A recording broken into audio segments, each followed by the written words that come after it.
Halo semuanya, selamat datang di channel ini. Hari ini kita akan membahas isu politik yang lagi ramai di Indonesia, yaitu pembentukan Komisi Percepatan Reformasi Polri oleh Bapak Presiden Prabowo Subianto.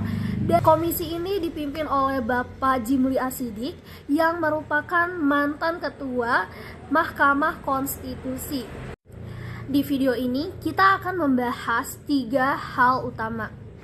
Yang pertama, fenomena politik dilihat dari proses komunikasi politik. Yang kedua, dampak dan potensi perubahan kinerja Polri dan kebijakan tersebut. Dan bagaimana komentar netizen?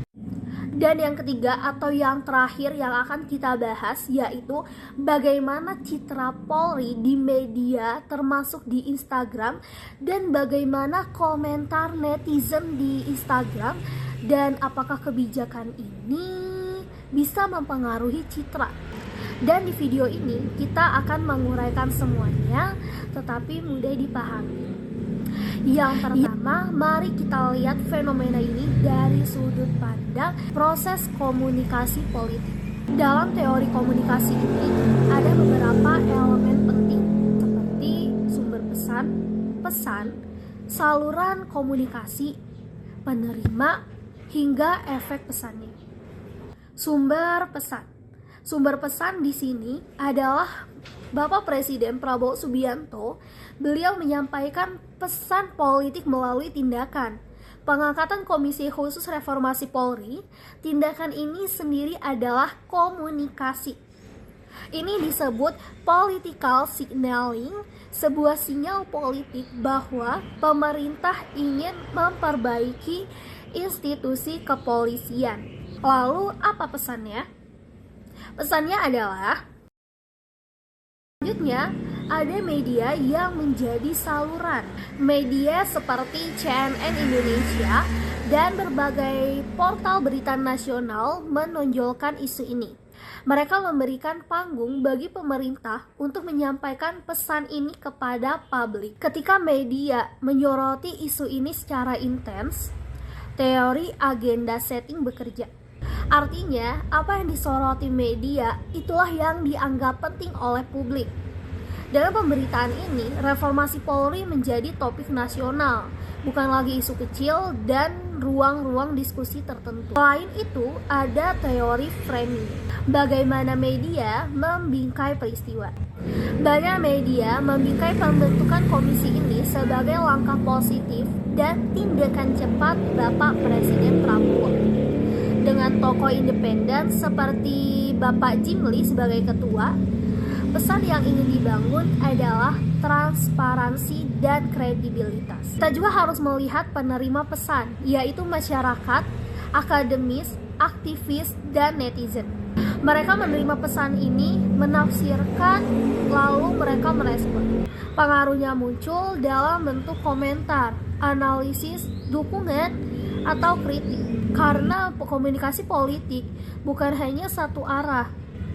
Pemerintah mengirim pesan, lalu masyarakat merespon, dan respon itu kembali mempengaruhi tindakan politik berikutnya. Dan yang terakhir itu adalah efek. Efeknya bisa bersifat kognitif, yaitu masyarakat lebih paham apakah Polri sedang diperbaiki. Ada afektif, yaitu timbul rasa percaya atau malah kecewa. Dan juga ada efek behavioral, yaitu publik kembali mendukung Polri atau publik tetap menolak. Dan kata lain, pembentukan komisi ini merupakan rangkaian komunikasi politik, mulai dari sinyal pemerintah, pemberitaan media, sampai pembentukan opini publik. Poin kedua yang akan kita bahas yaitu dampak dan potensi perubahan kinerja Polri.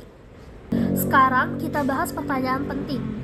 Apakah komisi ini bisa membawa dampak nyata untuk Polri? Mari kita lihat dari dua sisi. Dampak positif dan risiko yang mungkin muncul. Yang pertama kita bahas dampak positif. Komisi ini bisa membuka ruang evaluasi terhadap Polri secara menyeluruh.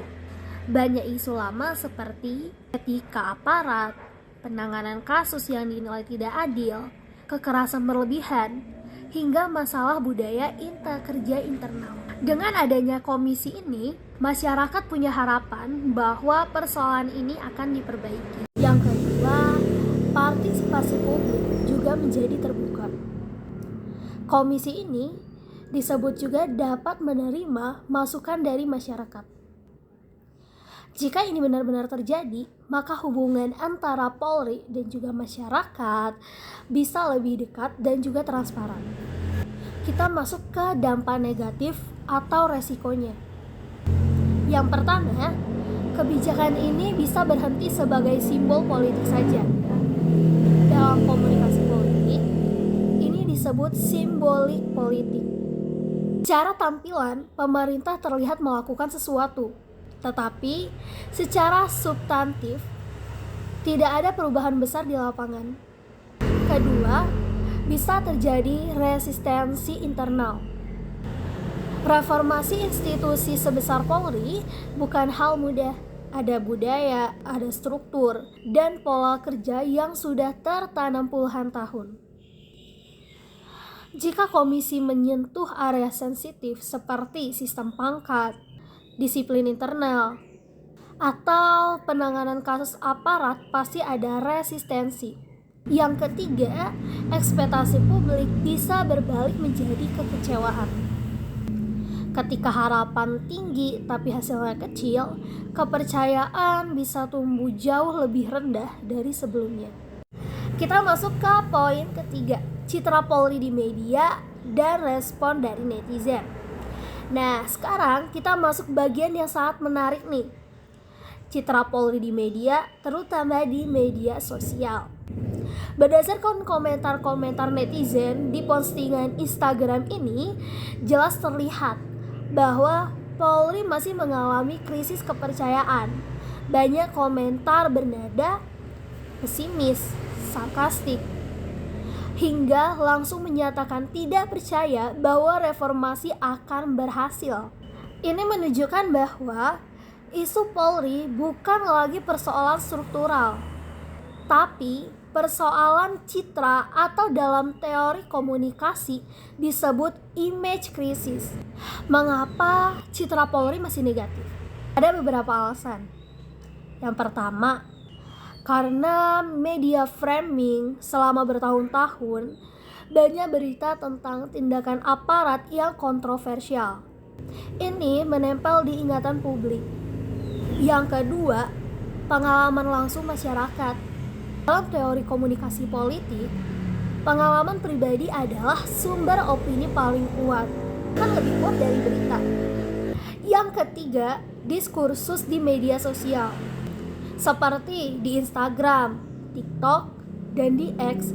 Banyak orang-orang berbagi cerita negatif tentang aparat.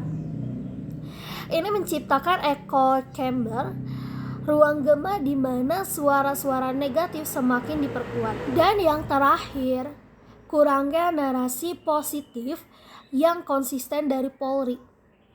Citra tidak bisa dibangun hanya lewat slogan. Harus ada tindakan nyata yang kemudian diberitakan secara konsisten. Bisakah kebijakan reformasi ini mengubah citra Polri? Jawabannya bisa, tetapi tidak otomatis. Bisa jika komisi melaporkan progres secara berkala, ada tindakan nyata di lapangan, dan media membingkai perubahan tersebut secara positif. Karena perubahan citra membutuhkan dua hal, perubahan perilaku dan komunikasi yang efektif.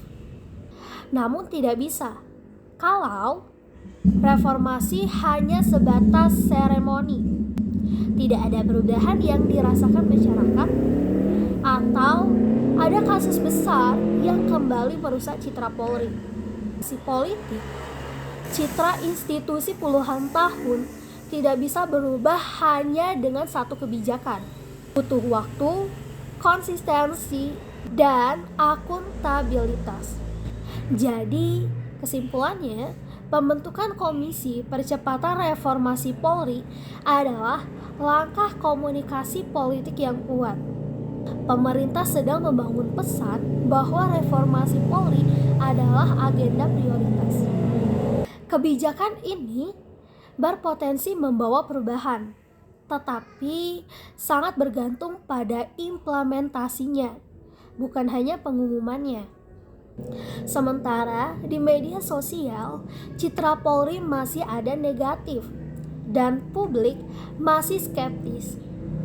Reformasi bisa memperbaiki citra itu, tapi hanya jika perubahan nyata terjadi dan masyarakat benar-benar merasakannya.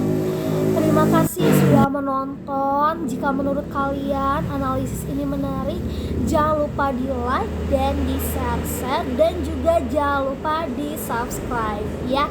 Dan sampai jumpa di video selanjutnya.